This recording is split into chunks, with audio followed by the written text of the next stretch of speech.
Hello and welcome to another episode of Subchat, the show where you bring up a topic and I talk about it. Now, you might notice that I don't really have the original setup that I usually do for this show.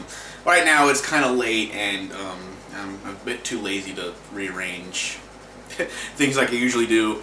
It's been a long day, but I would just sit my ass playing video games all day and finally get around to do this video.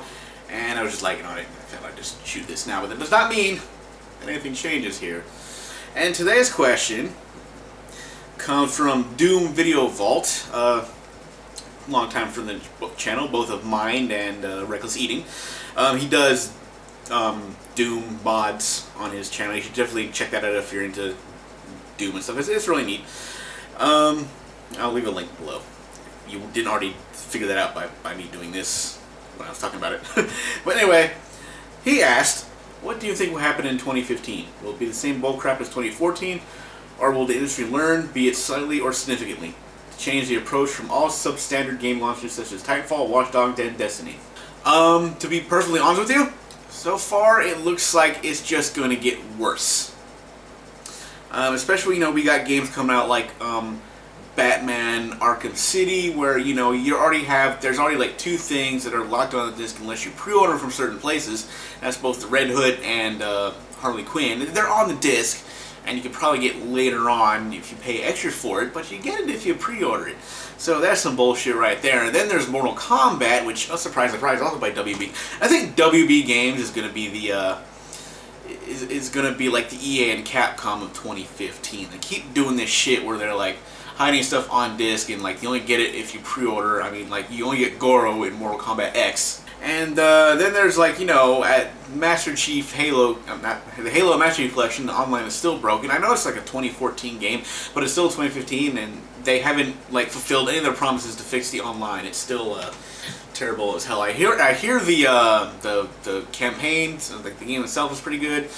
But there's really no point, because a big draw is also the online, and if you're not going to get that right, what's the point in getting the game? And then you see things like Nintendo Splatoon, where they're coming out with this new IP of theirs, and there's no voice chat in a game that, and I talked about this earlier, it's basically a game where they need to have voice chat, and they absolutely refuse to do so. And as far as substandard launches such as Titanfall and Destiny, I don't think they were that bad, but at the end of the day, I don't think they lived up to the hype. I mean, people are already bored of both the games anyway. It's not like really keeping people's attention. And Watch Dogs, let's face it, has been forgotten about, and nobody really gives a shit about that game anymore.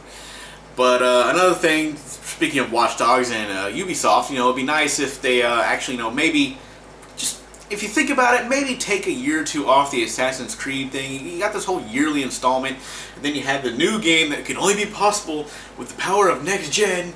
And well, you all saw what happened. We all saw what happened there with this next gen power that only the new Assassin's Creed can handle, and it was just a pile of unfinished crap with DLC. With the DLC and microtransactions aside. And speaking of microtransactions, here we are at Capcom with Resident Evil Revelations 2, and it's, surprise, surprise, supposed to have microtransactions. Now, right now they're saying there's only for a certain way, but you never know. Like I said at the beginning, I knew it, like when they first announced Revelations, can't even talk right now, when they announced Revelations 2, I said that they're going to freaking DLC the crap out of this. And it's not doing it any favors when they're also doing it by chapters, which you can buy either physically or digitally, but if you buy the disc physically, it's like $40. So if you're spending like $40 each chapter for the disc, that's going to be a very expensive game.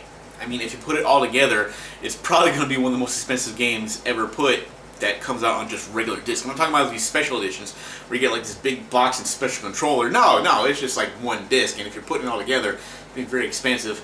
Most people, if you want to get on disc, just wait until they put it on one whole disc, which I don't know if Capcom will do that. I don't really trust them to do that. So there's that too, and who knows what else is going to happen. We still got all these games that are coming out, but are they going to be complete? Are they going to have a bunch of DLC hidden? So it's yet to be seen. But to be honest with you, I just don't think it's going to get any better in 2015. They're just making everything they do worse and adding worse. Like I said, the microtransactions. EA's got their free-to-play game, the Need for Speed, whatever it's called, and you have to pay real money for gas. You're paying real money for digital gas. What the hell is that shit? That is not any better than anything else. So far as the industry goes, it looks like they're just going more and more on a downward spiral of what they're doing in their games, and it's not looking too hopeful. So we'll see about that. But as of right now, yeah, I'm not so sure that things are going to get any better, at least from a business standpoint. We gotta see how the games work. I mean, I don't know. Hopefully, they learn to listen. They don't release all these broken games, and maybe they'll actually release complete games, but they're still gonna do the DLC and all that other happy, fun shit that we all know and love. And nobody complains about that in the video, right? Yeah, we are. Yeah, no. You know how that goes. So yeah. Anyway, good question. Thanks for bringing that up. And this has been another episode of SubChat, and if you have an idea for a video or a question you want to ask me, just go ahead and leave it in the comment section below, or the various different forums of social media you can contact me with, and I will hopefully be able to get to your video. And I will see you guys next time.